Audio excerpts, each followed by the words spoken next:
We're here to kick off your day with a smile. The national media should be reflecting and reporting what's happening here. You will notice the northwestern accents. Whether you're with us on TV, radio or online, every morning it's breakfast from 6 a.m. Hope you can join us. On radio, they call it the drive time slot, 4 p.m. until 6 p.m. as listeners head home. It's that part of the schedule when the dust of the day's events begin to clarify, and we try to make sense of it for you. Brazier is drive time for radio and TV. It's fast, it's punchy, it's opinionated, there's a Brazier angle and a little bit of levity. That's the question. That's two questions, actually. That's Brazier, Monday to Thursday, 4 till 6 on GB News. Hello, I'm Michelle Dewberry and you can join me every weekday 6 till 7 on Jubes and Kerr. Me and my panel will get stuck right into the day's events, and I can tell you, in fact, I can warn you, expect some robust debates, some strong opinions and perspectives from both sides of the fence. It's about you at home as well. I love to read out all of your comments, or at least as many as I can. So join me, Michelle Dewberry, Monday to Friday, 6 till 7 on Jubes and Kerr. I'm Dan Wootton. Join me Monday to Thursday from 9 to 11 for the feistiest and most fun news debate on TV, where free speech reigns. I'll bring you a sharp take on the day's biggest stories, bombshell newsmaker interviews, and A-list guests. And I guarantee you, no spin, no bias, no censorship, and no reason to go to bed. That's Dan Wootton tonight, Monday to Thursdays from 9 on GB News.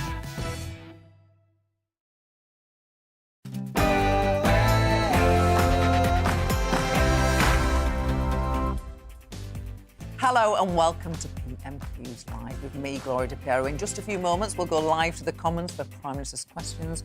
First, since last week's Queen's speech, it comes as inflation hits a 40-year high.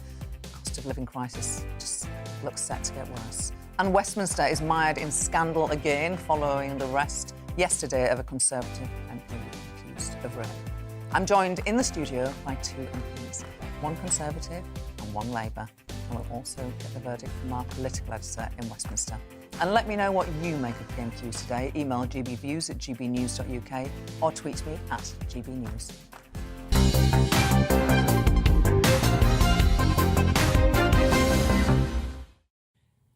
PMQs will start in just a few minutes, but first let's talk to my fantastic panel.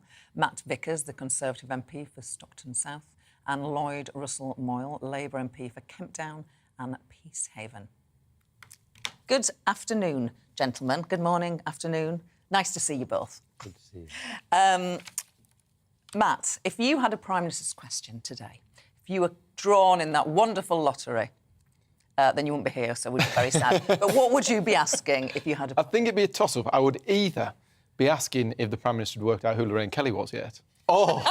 Oh, cheeky! I've got a bit of a mission at the moment. I've got a bee in my bonnet. I was hassling the Secretary of State for Health yesterday. I was tackling a minister about it. They're giving out 160, I think, community diagnostics hubs.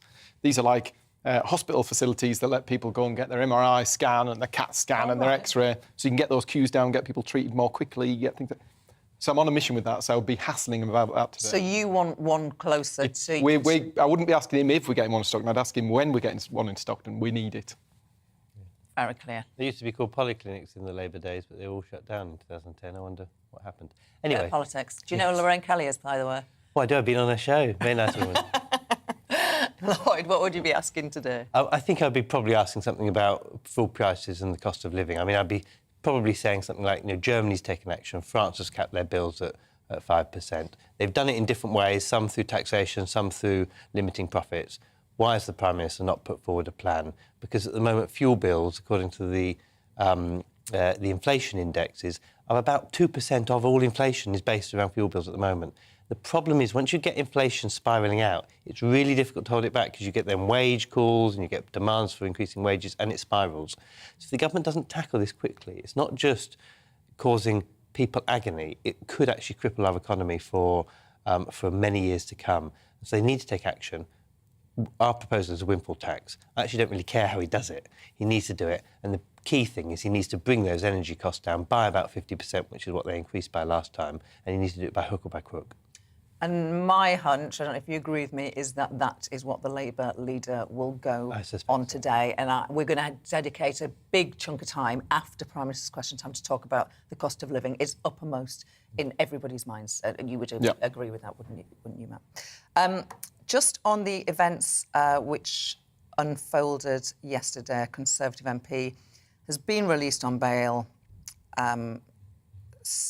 on suspicion of rape and sexual assault.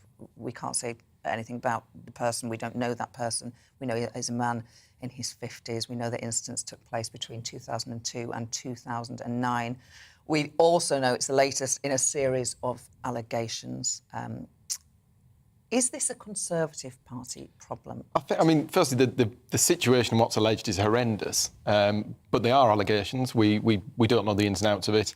And actually, is it a Conservative problem? I would say no. I think actually we've had two members of of Labour's shadow cabinet facing accusations at the moment. What we need to do, well, we've got the independent complaints and grievance scheme set up. We need to give the police everything they need to investigate these things, get to the root of the problem, and make fully, rather than us trial by media. Let's let the police do their job and let's get behind them. Is it a sort of a situation there, but for the grace of God, that Labour MPs are not being involved in the latest series of allegations? But I think there's a difference between talking about COVID investigations and which the leader and deputy leader, of course, we all know about that, but and sexual harassment investigations, which there are a lot, and I don't think there's anyone on our front bench that's been accused, but there are people on Labour sides that have been accused of sexual harassment in times gone by, and I'm sure that there are some being investigated now. I don't know the list.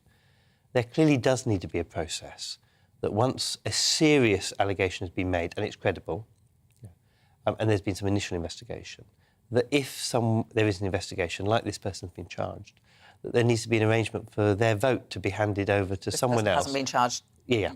But there needs to be, at that moment, a process when a threshold is met, whether it's a charge or whether it's that there is enough evidence. And I'm not saying I know what that threshold is, but there does need to be that, for their vote to be handed over to someone in a proxy way, like we do when people are pregnant and on maternity leave, so that their constituents aren't harmed, because it's not fair that their constituents don't get a vote in Parliament for that period. But that person clearly shouldn't be in Parliament, particularly if some of the allegations, which in a number of these cases took place on the parliamentary estate. There is a big problem with how we employ staff, how line management of staff happens. We're the only parliament in the world where well, not the only, we're one of very few parliaments in the world where MPs directly employ their staff rather than it being through a proper HR team. And those kinds of things need to be fixed because they're about changing the culture in Parliament. It's not one thing, because this is not just one person now, is it? There is a culture here that needs to be tackled with. And I'm pleased that the Speaker has said that he wants to look at this, but I do think it requires all sides to properly come together. You remember previously Angela Leadsom did some stuff on this. That's why we know that these complaints even exist, because she created a process for complaints. And this is the first batch of complaints to go through the system. Now we need to see how we improve that system, because it's the first run round. So my question following on from what you said about the need for an independent, more independent system to employ MP staff, because actually, I mean, I did it as well. You appoint basically on trust on people who you know. And then as I was writing that I was going to ask that question, I thought how ludicrous it was, given that somebody I employed is now a Conservative MP. So maybe... You saw the light, you saw the light. Yeah. But, you know, there would be sort of complications if you... Not for me, personally, not in my particular case, but if you removed that element of, I know this person and I want them to work for me. And it works in most other parliaments in the world, even in the Scottish Parliament. And, for example, a head teacher hires and fires the teacher in their school, but usually the HR is either done by the academy chain or is done by the local authority, and the local authority is the legal employer. But the head teacher is the person who does the interviews, and if there's a disciplinary, the head teacher is the person that will first investigate it. But the teacher always has either the academy chain or the local authority as the fallback to sort out the big issues.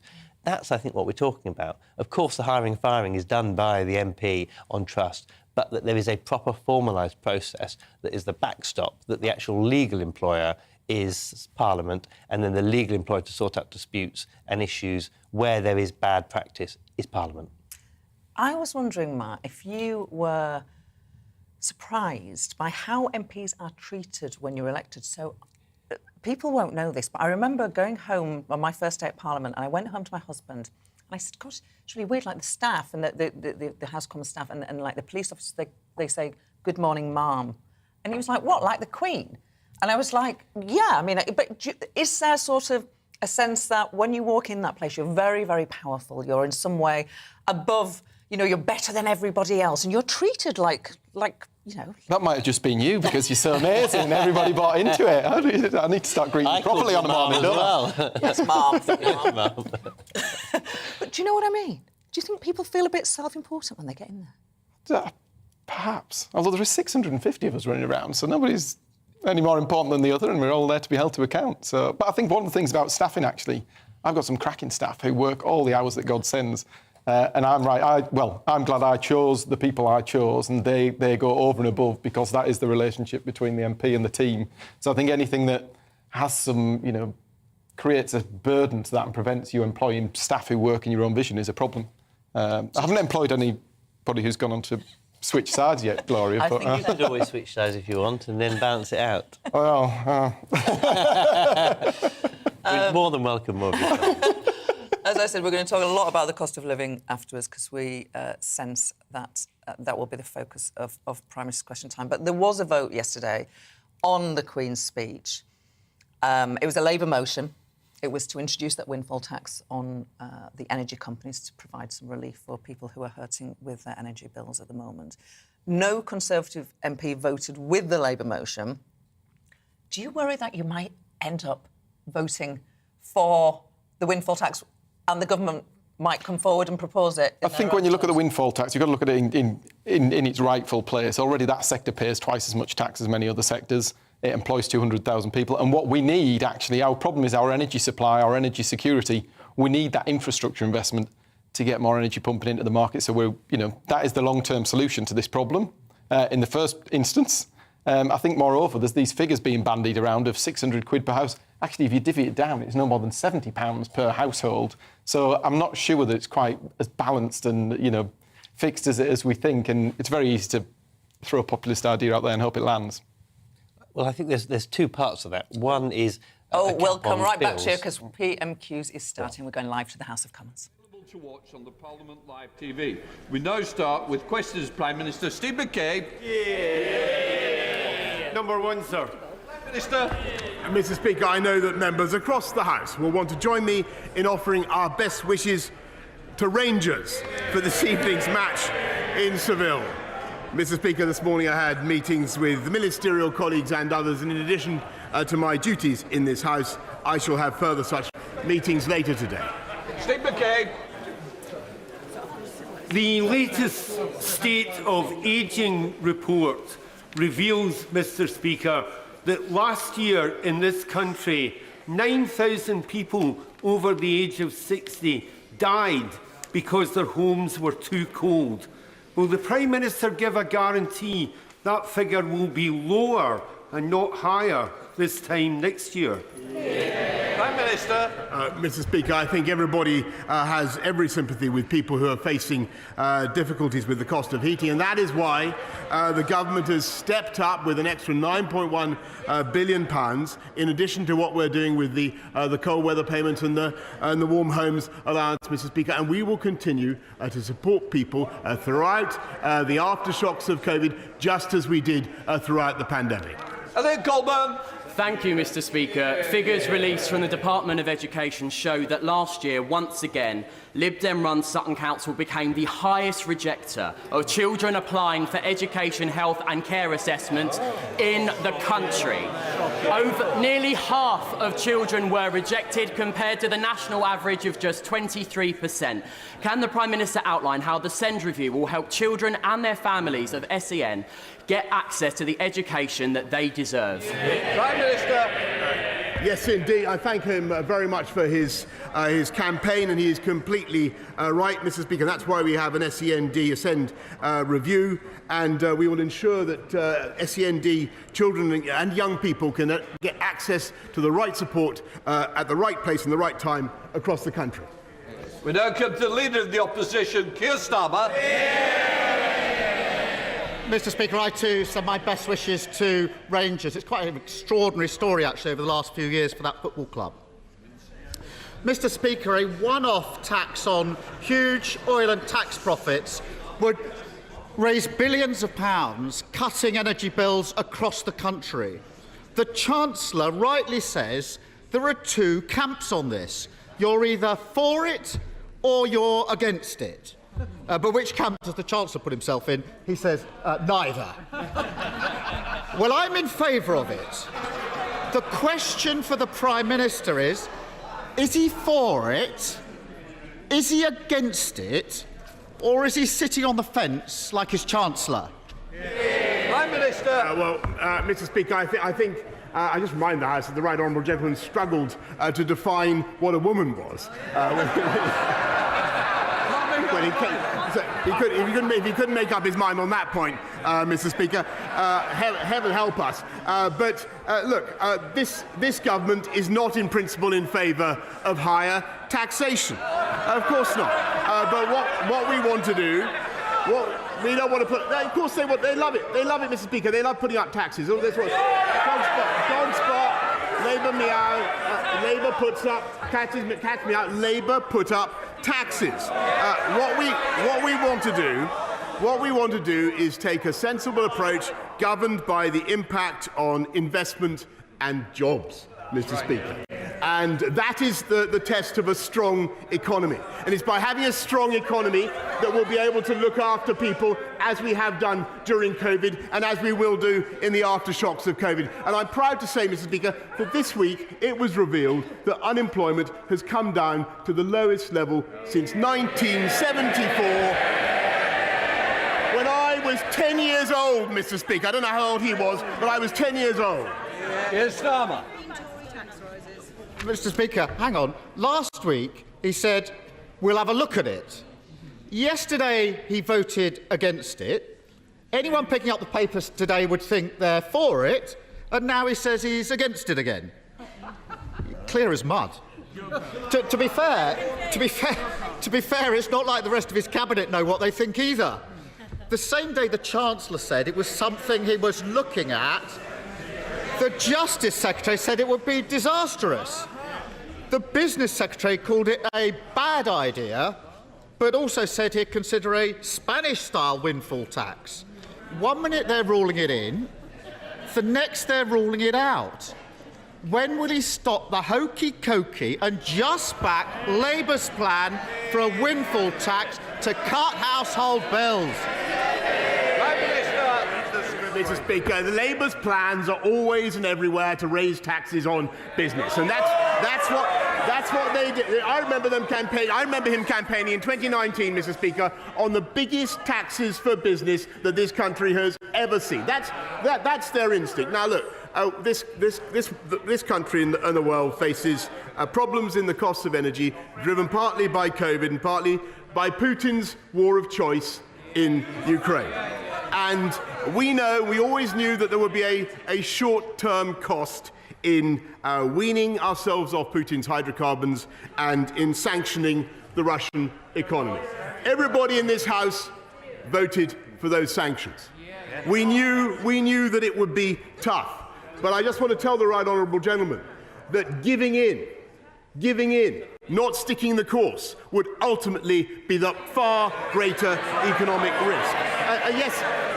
Yes, of course, Mr. Speaker, we will look at measures. We will look at all the measures that we need to take, Mr. Speaker, to get people through to the other side. But, Mr. Speaker, the only reason we can do that is because we took the tough decisions that were necessary during the pandemic, which would not have been possible if we'd listened to him. Keir Starmer. He just doesn't get it, does he? He doesn't actually understand what working families are going through in this country, struggling about how they're going to pay their bills. And whilst he dithers, British households are slapped with an extra £53 million on their energy bills every single day. Meanwhile, every single day, North Sea oil and gas giants rake in £32 million in unexpected profits. Doesn't he see that every single day he delays his inevitable U-turn? He's going to do it. He's choosing to let people struggle when they don't need to. Mr. Speaker, he says that this government has no sympathy for people who are struggling and working. Let me tell you, it is precisely. Well, let me tell you what we're already doing. We're already spending £22 billion.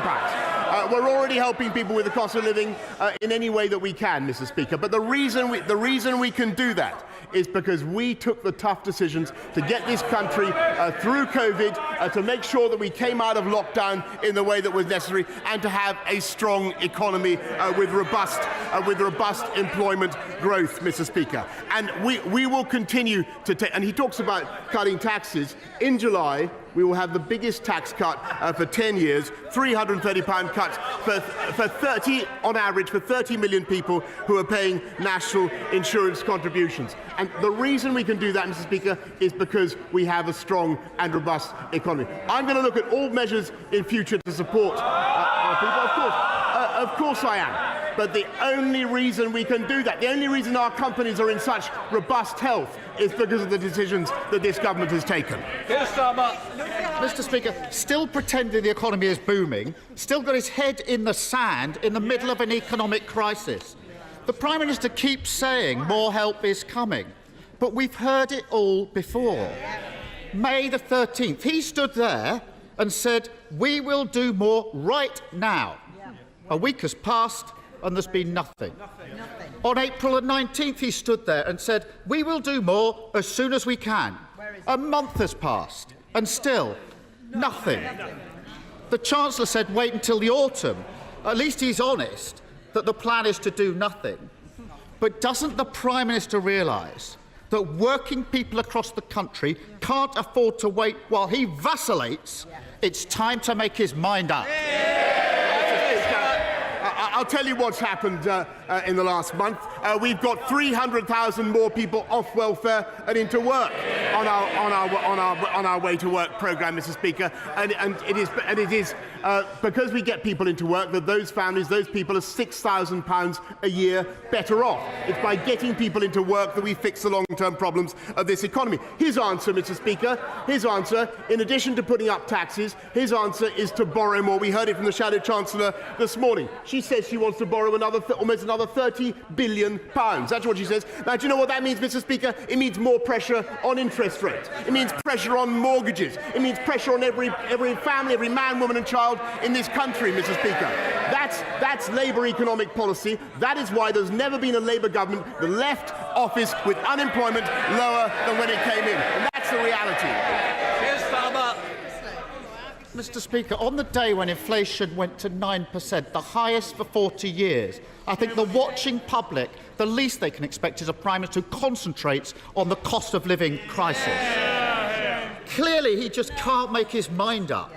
So let's have a look at who's for it and who's against it. On one side, the chair of Tesco, the chair of John Lewis, the chair of the Treasury Select Committee, the chair of the Education Select Committee, Lord Hague, Lord Brown, the old CEO of BP, all support a windfall tax. Even the current boss of BP says it wouldn't discourage investment. And on the other side, the member for North East Somerset. When he's not sticking notes on people's desks like some overgrown prefect, is dead set against it. When is he finally going to get a grip, stand up for the people of Britain and get on the right side of the argument? Mr. Speaker, nothing could be more transparent from this exchange than their lust to raise taxes on business. Mr. Speaker, we don't relish it. We don't want to do it. We don't want to do it. Of course we don't want to do it. We believe in jobs, and we believe in investment, and we believe in growth. And as it happens, the oil companies concerned are on track to invest about £70 billion into our economy over the next few years. They're already taxed, Mr. Speaker, at a rate of 40%. Mr. Speaker, what we want to see is investment in the long-term energy provision of our country, which they've signally failed to do, by the way, cancelling our nuclear power investment. He talks about the people who are suffering from high energy prices in this country today, Mr. Speaker, have previous Labour governments to blame for that mistake. And of course, we will look at all sensible measures, Mr. Speaker, but we will be driven by considerations of growth, investment and employment. And I just remind you, Mr. Speaker, that unemployment's now hit a record low, or for 50 years, I should say, and employment is now, I think, 500,000 people more now in paid employment, payroll employment, than there were before the pandemic began. So he's on the side of excess profits for oil and gas companies. We're on the side of working people. And there you have it. But he clearly doesn't like me pushing him on this. But the reason I keep coming back to this subject, and why it's so frustrating that he hasn't acted, is because so many people are living through this nightmare and they feel totally abandoned by their government. This week, I spoke to Phoenix Halliwell. A rare kidney condition means Phoenix has to do dialysis from home 10 p.m. to 7 a.m. for 5 days a week, just so he can take his daughter Rosie to school. His dialysis is life-saving, so he can't turn it off. So even though his wife, who's a midwife in the NHS, works extra shifts, during the winter, they had to turn their central heating off, and Phoenix skips meals to make ends meet. But their energy bill has still doubled. Phoenix says he feels like he's being priced out of existence. And it's not just him. Millions of our disabled, elderly and vulnerable neighbours are at the sharp end of this crisis. They simply can't afford to live with dignity. The decisions we make here matter. The cost of indecision is enormous. People across the country need action now. The plans are already there. The Prime Minister, stop the delay. Work with us to put them in place. Do it for households that face bills they can't afford, and do it for Phoenix, who simply can't afford to wait. Mr. Speaker, I'd be grateful if you could send me the details of the sad case, because the NHS does cover the costs of those who are on dialysis, Mr. Speaker. But if you send me, and by the way, of course, they voted against the vital investment in the NHS that this country needs. And I just remind him in the House of the key point. None of this is possible. The investment in the NHS isn't possible. The £22 billion that we've already put in isn't possible. The further investment that we're going to put in isn't possible without the strong economy that this government in this country has delivered.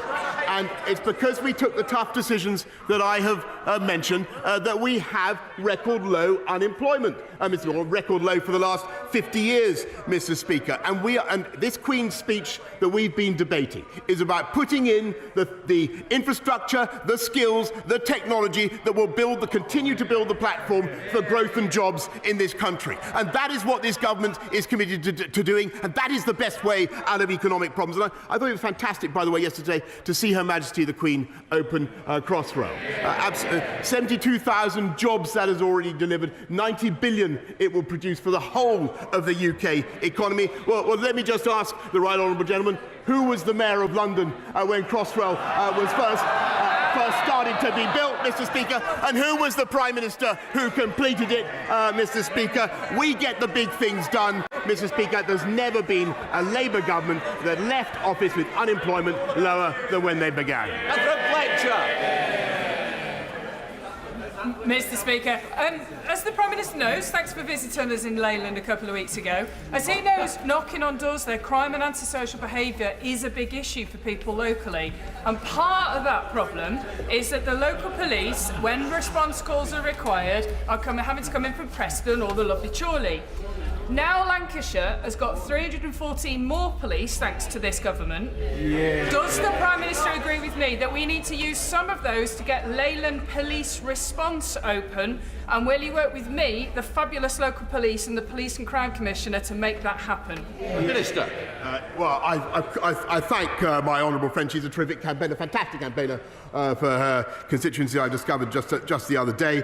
And what we're doing is recruiting more police officers. 300 more in Lancashire, 13,576 more across the whole of the country. And of course, I'll be very happy to arrange the relevant meetings so that we can continue to drive neighbourhood crime, already down 33%, drive neighbourhood crime down even further. Leader of the SNP, Ian Blackford.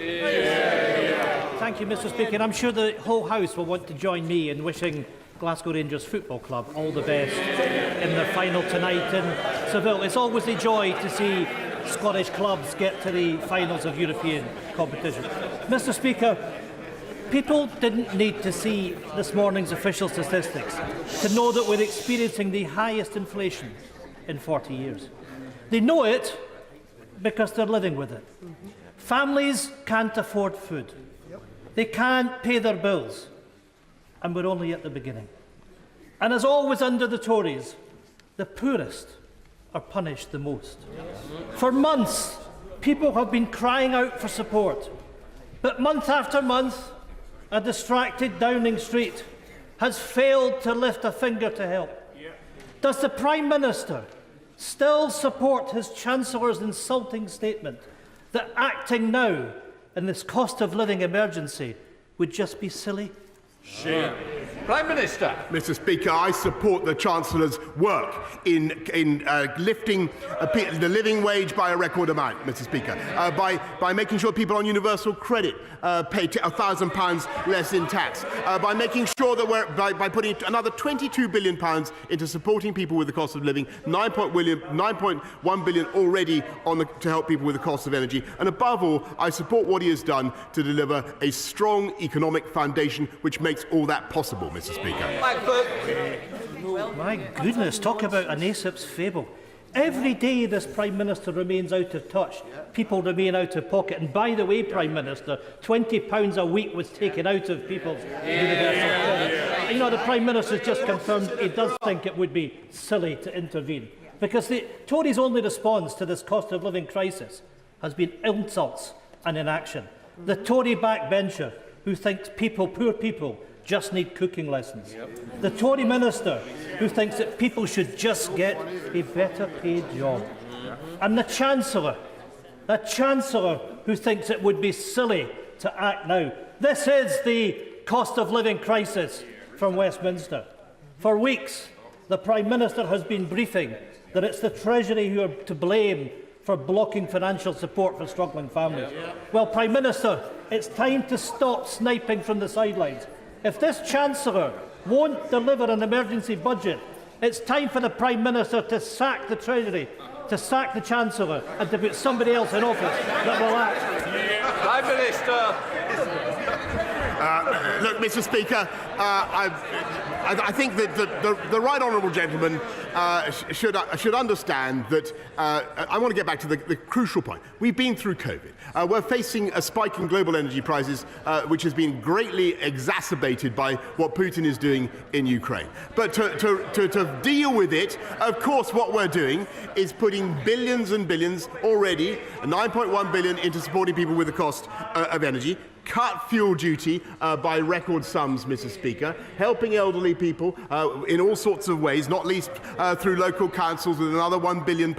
But of course, Mr. Speaker, everybody in the country knows that we're not through this yet, and everybody can see that, and they all know that the government is going to do more. But they also know the only reason we can do that is because we have a strong economy with massively high employment, and that is the crucial thing. And it would not have been possible if we'd listened to the members opposite. Absolutely.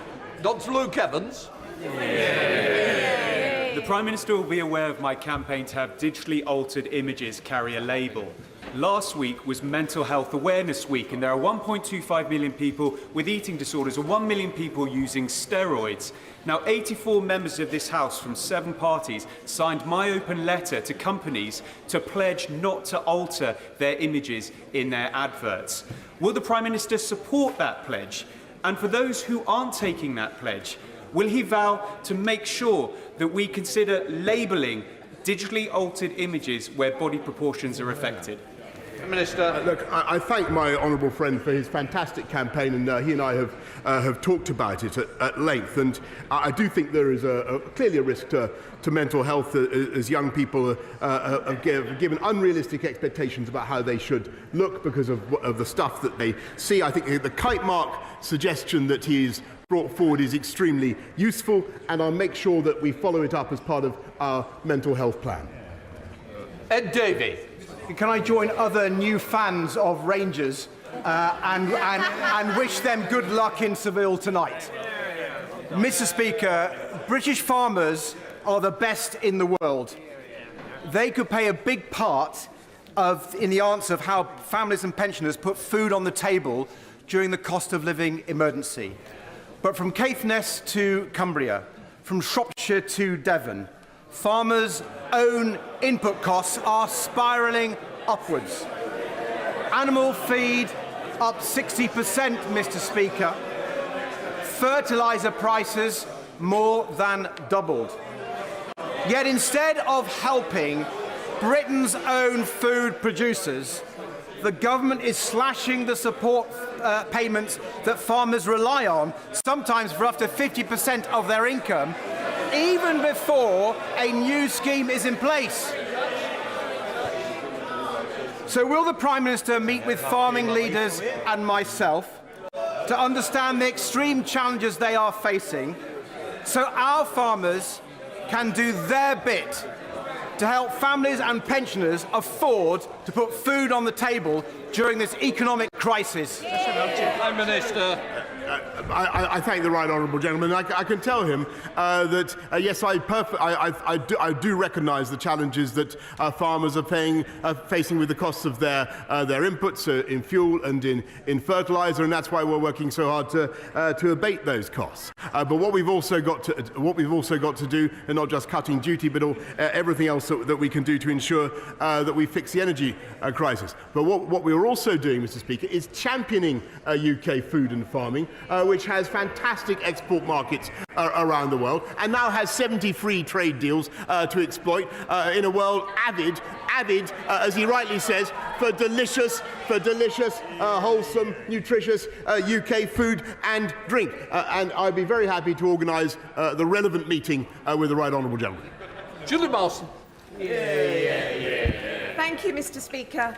Would my right honourable friend join me in thanking my constituents in Hertford and Stortford, who are offering help and refuge to Ukrainians suffering from and fleeing the Russian invasion? And can he set out how his visit to Sweden and Finland ensured closer cooperation with our allies to secure the long-term stability and security of Europe, as my constituents are rightly concerned about ongoing Russian aggression? Minister. I thank her very much. I want to thank her constituents very much for what they're doing to help Ukrainians fleeing war and aggression. And I know that members up and down the country have constituents who are being incredibly generous. I think we can all be proud of the UK's efforts. Yes, Mr. Speaker, it's true that the UK signed historic declarations the other day with Sweden and Finland to reinforce our security, our mutual security, and to fortify Europe's defences. And I think it has been a massive step change in our cooperation, a thoroughly good thing, and it has been driven, Mr. Speaker, in the cases of both Sweden and Finland by the people themselves who see the logic of NATO membership. Mr. Brandishaw. Thank you, Mr. Speaker. The Home Office, Health and others now regularly take 6 months to respond to letters to ministers. Immigration cases wait years to hear anything at all.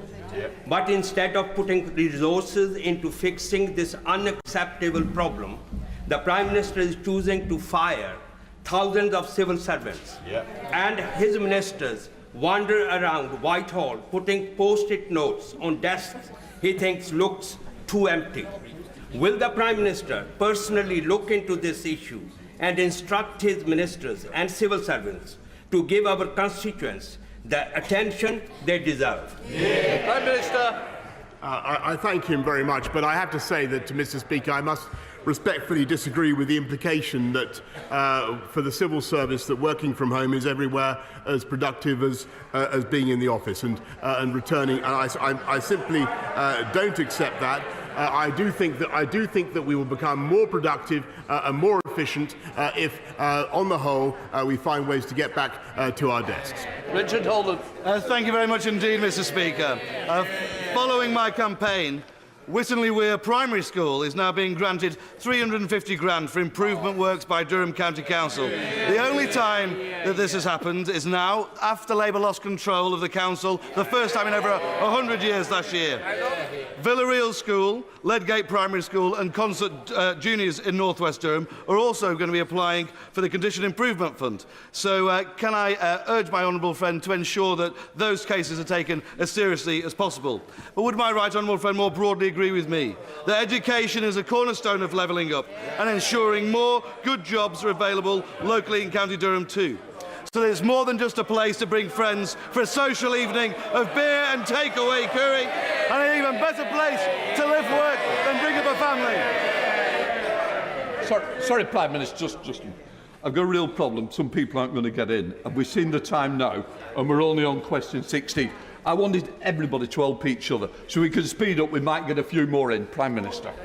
Well, I just want to thank my honourable friend, who's a massive champion for his constituency, for North West Durham, and I'm delighted that he's been a supporter of County Durham's bid for City of Culture, culture in its widest interpretation, and I support him in everything he does.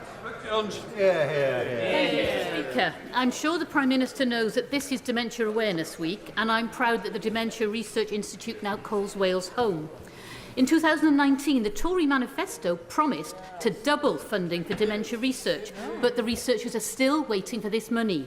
So, can the Prime Minister tell me, in this Dementia Action Week, when the Dementia Moonshot will be delivered? Mr. Speaker, we intend fully to deliver the Dementia Moonshot, but never forget, Mr. Speaker, that this was the party that voted against £13 billion a year extra for the NHS.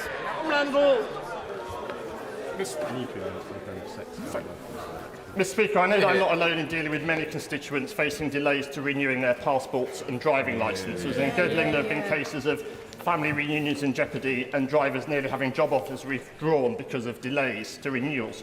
Can my right honourable friend assure me that everything is being done that is possible to be done in government to address this problem, so we can get the good folk of Godling back on the road and away for their holidays? Minister. Mr. Speaker, I'm told that the driving licences are now being issued faster than they were. There are I'm told, no delays in successful online driving licence applications, and the customers should receive their licence within a few days. Now, if I'm misinformed about that, Mr. Speaker, I trust my honourable friend will let me know. Alex Sobel. Thank you, Mr. Speaker. Prime Minister, food prices are going up, rents are going up, energy costs are going up. Every day I've got more and more constituents coming to me to say they thought the day would never come. Things just cost too much. At the same time, people are anchored to the minimum wage, working 2, 3, 4, 5 jobs on low wages, within work benefits. They just can't afford it. At the same time, we have the Minister, the Honourable Lady Member for Edgett, saying to survive they should take on more hours or get a better job. Does the Prime Minister agree with his Minister, or does he agree with me that we should have an emergency budget? Mr. Speaker, I accept that, of course, there are economic pressures on our country now caused by the factors that we mentioned, but that's why we've already increased the living wage by £1,000 per year for those who are on it. Already increased universal credit by £1,000 a year. All the other measures, billions and billions of tax that we're putting into supporting incomes, Mr. Speaker. But the reason we can do that is because we have strong economic fundamentals with unemployment. I don't know when he was born, Mr. Speaker, Speaker, but unemployment is the lowest it's been since 1974, and that is giving us the foundation to take our country forward. Thank you, Mr. Speaker. The Airedale Hospital recently submitted its bid to be one of the government's new hospitals, and this is because the Airedale has an extremely high structural risk profile, with 83% of the building being constructed from aerated concrete. There are several wards that are closed due to structural risk, and the hospital is now over 20 years beyond its original life expectancy. So can the Prime Minister personally assure me that we will be able to deliver a new Airedale Hospital which is fit for the future? Prime Minister. Well, Mr. Speaker, there's a lot of pressure on me to dish out yet another hospital from this dispatch box. But I can tell him that we're reviewing all applications for the next 8 hospitals in our new hospital programme, which is the biggest in a generation, Mr. Speaker. Only possible because we have a strong economy, Mr. Speaker, and we'll make he's a doughty campaigner for his constituents. We'll make a final decision later this year.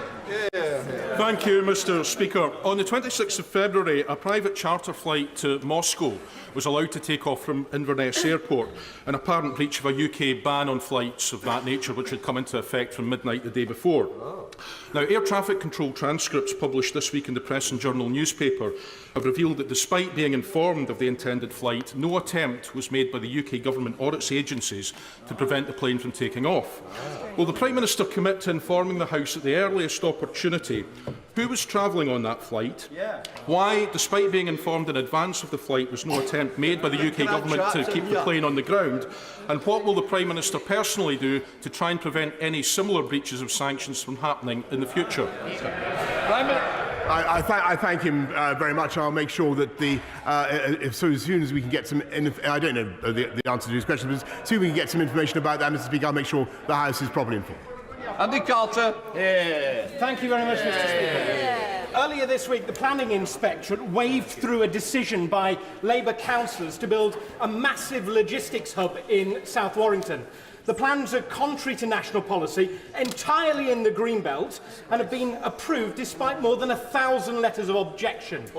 Does the Prime Minister agree with me that listening to local communities and protecting our precious Greenbelt must be at the heart of planning policy? And will he meet with me to see how local residents can have their voices heard? Prime Minister. Well, Mr. Speaker, local residents could have no more powerful voice than that of my honourable friend. The House will have heard him loud and clear. I know the Ministry, Department of Levelling Up, will have heard him loud and clear. I will make sure that he gets the relevant meeting. And the Barda. No bullying and no harassment, no leaking, no misuse of taxpayers' money, and no actual or perceived conflicts of interest. The precious principles of public life enshrined in this document must be honoured at all time. Those, Mr. Speaker, are the Prime Minister's own words from the Ministerial Code. So can the Prime Minister tell me, on a scale of 1 to 10, how's he doing with keeping to those principles? Mr. Speaker, I think 10 out of 10, Mr. Speaker, because what we believe in this government in adhering to the principles of the Ministerial Code, and by the way, it's an important point because, Mr. Speaker, there's a lot of attacks on MPs on what goes on in this place, and I think it is always worth stressing that the vast majority of people who work in the House of Commons, members of Parliament, are doing a very good job and working very hard and are not misbehaving. Idle question, Kevin Hollinray. Thank you, Mr. Speaker. Thurska Molson has welcomed asylum seekers from all parts of the world, including Syria and the Ukraine. But the government's plans just announced from the 31st of May to the start of what will be up to 1,500 non-detained young single males from different parts of the world, asylum seekers, on a base that will be the centre of a small rural village of 600 people, children, all the way through to elderly residents. That village without streetlights, without police presence. It will devastate the community. It will devastate house prices, which will plummet, and the residents of that village will not feel safe to leave their homes alone. Will my right honourable friend please, on behalf of the community, please stop these plans? Prime Minister. I thank him. I thank him very much, and I know that my right honourable friend, the Home Secretary, is engaging with him and with others locally about the use of the site, and I hear loud and clear what he has had to say. Indeed, I'm the recipient of many of his intercessions on this matter, and I understand the strength of feeling in his constituency, and I'm sure that there will be further meetings between him and the Home Office about what we can do. The big fracking wells. It was horrendously unfortunate. Welcome back. PMQs is finished, and with me now to go through how it went to my fantastic panel, Matt Vickers, Conservative MP for Stockton South, and Lloyd Russell-Moyle, Labour MP for Brighton Kent. Well, so maybe music not just to your ears, Matt, but also anybody watching at home. The Prime Minister didn't say what help we could expect, but he did indicate that more help would be coming to help people with the cost of living crisis. Any idea about when? Do you know what? I think when you look at it, these bills are horrendous. I'm contacted by people in the constituency about there doing surgeries, hearing about the rise in bills and what people are having to, the impact on their standard of living. But I think in real terms, it's a moving feast, isn't it? There is a package of support in place now. There is the changes to universal credit, to the taper rate, which is the equivalent of putting £1,000 in people's pockets, those on the lowest incomes. You're seeing the change in the living wage, another £1,000 in people's pockets, and you're seeing this change to the national insurance threshold, which is the equivalent of 330 quid in people's pockets. That's a big difference. The windfall tax, we've said, could be as little as 70 quid. It's an ongoing thing. Actually, when we look at the management of the economy and what we did during the pandemic, everybody thought we were going to get to the other end of the pandemic and there was going to be mass unemployment. Actually, we spent a lot of money, £400 billion getting through there, but we came out the other side. We've now got, record-breaking employment figures. People in jobs, the economy's in a good shape. We were the fastest growing in the G7 last year, our economy growing, that's what it's about. Want more. Your constituents want I want more. I always want more. I always want more. Everybody wants more. But do you know what? There's no such thing as government money. It is taxpayers' money. So what we give to somebody, we've got to take from somebody else. And it's about that balance. The best thing we can do is keep the economy in good shape, get people good jobs, and that's the way forward. So, Lloyd, Matt has a point. Unemployment is at its lowest level in nearly 50 years. And the accusation that the Prime Minister made, the potential danger for Labour, is when he said Labour just want to borrow more and Labour have lost elections because of that argument. What do you reckon? Well, when we're told people need good jobs, I think we agree. The problem is the employment figures, if you look under the bonnet of them, is that people are not on good jobs that are able to pay for their basic bills and for their basic food and their basic housing. And we have, in a number of sectors, runaway inflation. Housing and the housing market has not been sorted out. And again, these are generational problems, some of them, that many governments haven't sorted out. And we now see the bills not being sorted out. We need packages of support for that. And some of that support doesn't require borrowing. Putting limits on a runaway housing economy, which we might see in some of the renters' reform bills that the government said has come forward, and people like Sadiq have their plans in terms of rent capping, but there are other plans as well on how to do that. Those would deal with these things. It doesn't always require borrowing. And the problem is the Conservatives bandy about this borrowing figure. They borrowed, of course, huge amounts, not just during the pandemic, but borrowing as a proportion of GDP did not decrease as fast as they thought, or anyone thought it did under Conservative governments, because actually you have to keep your economy afloat when there are difficult times. And when you borrow from yourself, which is what the government does, it's a complete misnomer to say we're paying huge amounts in interest, because you're paying yourself the interest. So you are paying effectively zero interest on money that you borrow from yourself. If you borrow from the open market, that's different. But the vast amount of government borrowing at the moment is borrowing from themselves. Effectively, you print money.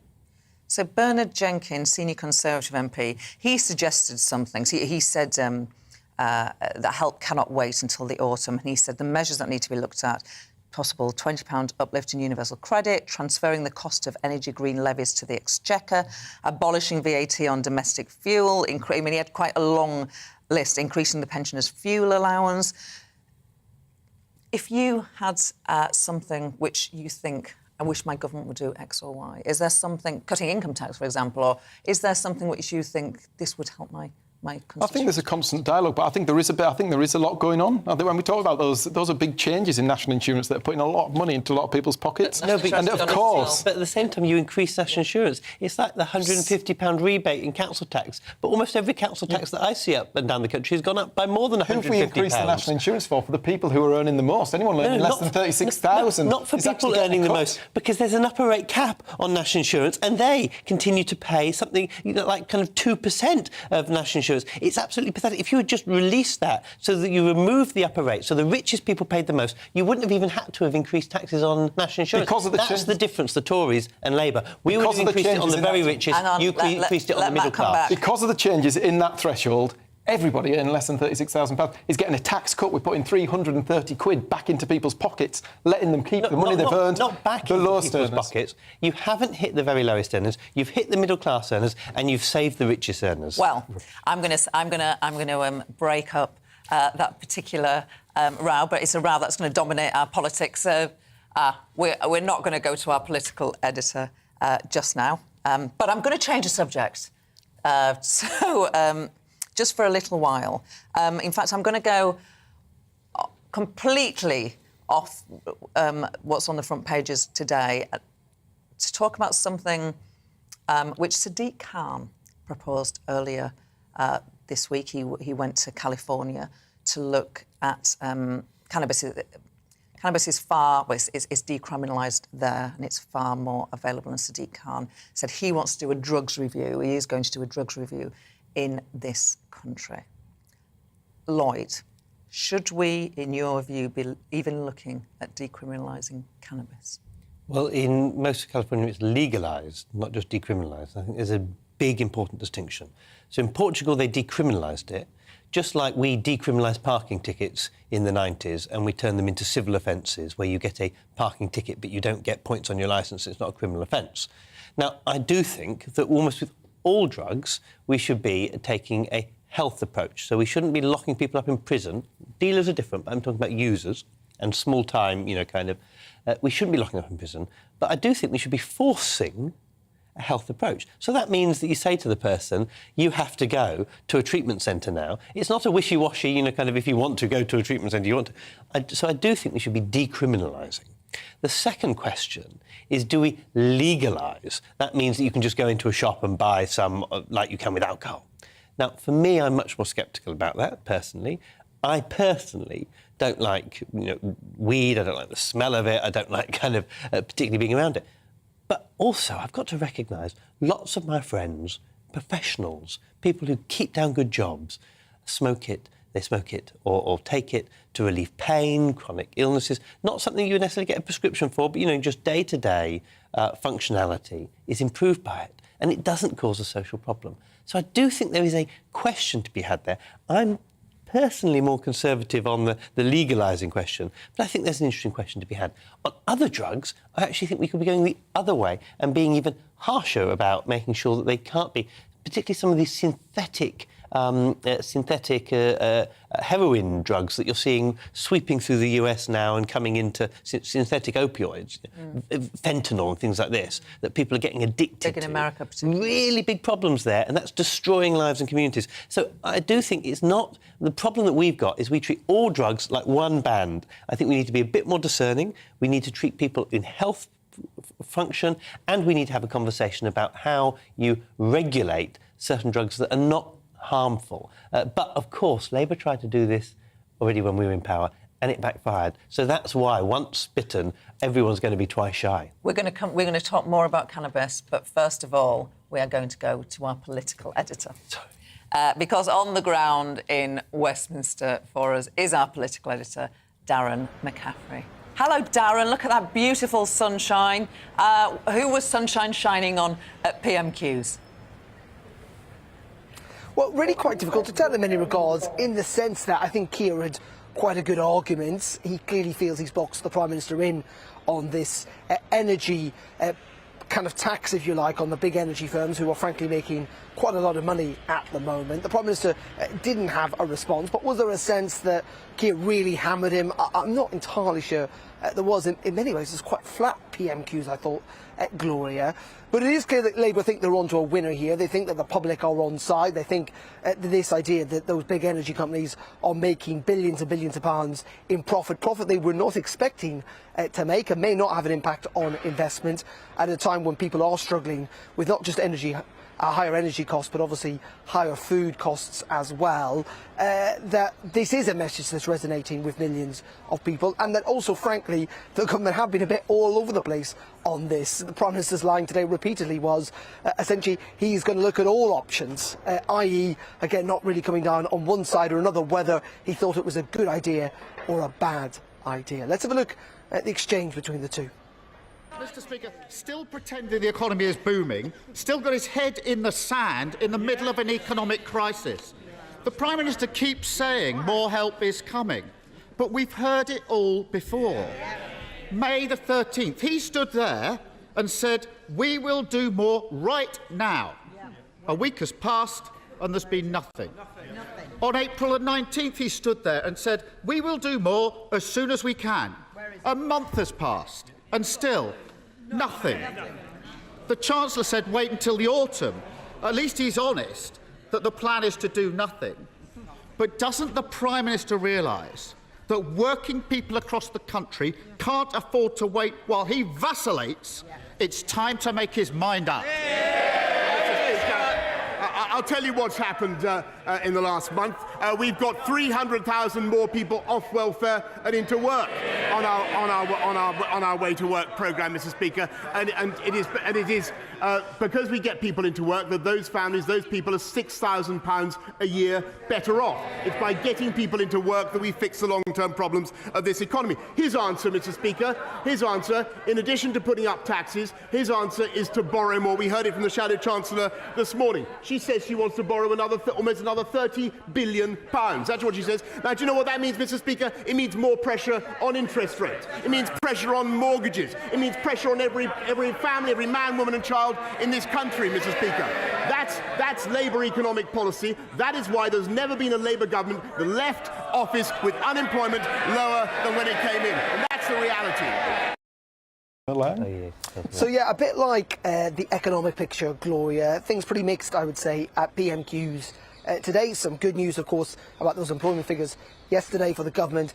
Some pretty bad news in terms of inflation today. All in all, though, the government is in a bit of a bind about all of this. Frankly, if they do just chuck more money at this problem, which is what lots and lots of politicians, even some Conservatives, want them to do, it does risk actually fueling the inflation crisis, making things worse. And that is why the government, in many ways, and we just heard it there from the Prime Minister, trying, maybe not in the most forceful of ways, but trying to essentially say, we can't really borrow more money or spend lots more money, because that will make things worse. It will drive up the cost of debt. And that, frankly, there is going to have to be some economic pain. The only way out of high inflation is through economic pain. The problem, of course, is that for millions and millions of people, that pain is very real. It is a daily thing, and it's a pain that, at the moment there does seem to be no end in sight of. Inflation 9% today, is expected to reach double figures before the end of the year. We live in very worrying times. Darren Mccaffrey, our political editor, thank you for your assessment of PMQs. We've still got a few minutes left. We've talked a lot about the cost of living. We know that's the #1 problem for people in this country, but we diverted a bit just before we spoke to Darren on proposals or Sadiq Khan looking at whether our drugs laws, particularly in terms of cannabis, are fit for purpose. What do you think? So I think Sadiq Khan has a huge privilege, a fantastic job where he can make life better for people across London. He can tackle that knife crime that's through the roof. And instead, he's on some taxpayer-funded jaunt to the US, talking to retired politicians and giving it... Maybe he should run for leader of the Labour Party and he could put that in his manifesto. We'll see. But do you think times have changed? On Lloyd's point, in your part of the world, you represent very different parts of the country. You sort of Brighton, you the northeast of England. Do you think, like, your constituents would be that bothered if we took a different view as a country to cannabis these days? I have seen the impact of alcohol and of other, alcohol, tobacco, and the impact those have on people's lives, people who live very short lives as a result. I mean, the horrendous things that happen with domestic violence, all that sort of stuff. And I think just adding one more thing to that pot of stuff is a challenge. So I think it's a can of worms, dangerous. OK, so we're going to conclude our chat by asking you a very simple question. Darren didn't think it was a vintage PMQs, but we saw from both of your leaders. So I want to know, come that next election, will Keir Starmer still be the leader of the Labour Party in your view? Well, the Labour Party almost never gets rid of its leader before an election. So unless something happens with the Durham police, which I'm quite confident won't, because I'm quite confident no rules were broken, then Keir Starmer will be our leader in the next election. And how he's going at the moment, and I've been a critic, I'm from a different part of the party, but how he's going at the moment, we are making good and steady progress against a Prime Minister at the moment that does seem to be flailing, and I'm not convinced that he will be there. Well, over to you, Matt. Well, Boris Johnson. Do you know what? He's got all the big calls right. He'll be there. Whether it be, the response, solving Brexit, getting it across the line in a way it hadn't happened for several years, whether it be that vaccination programme, the fastest rolling vaccine rollout, not once, not twice, three times, the fastest vaccine rollout in the country. Our economy's in great shape. He's doing a cracking job. He'll be there.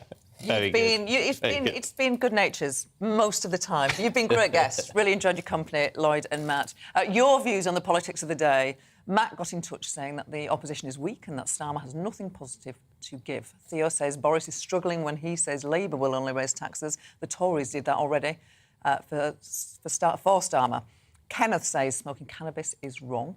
The UK government must never allow its legal use. And John got in touch to say no to a windfall tax. This country needs big oil and gas companies to invest in our energy security.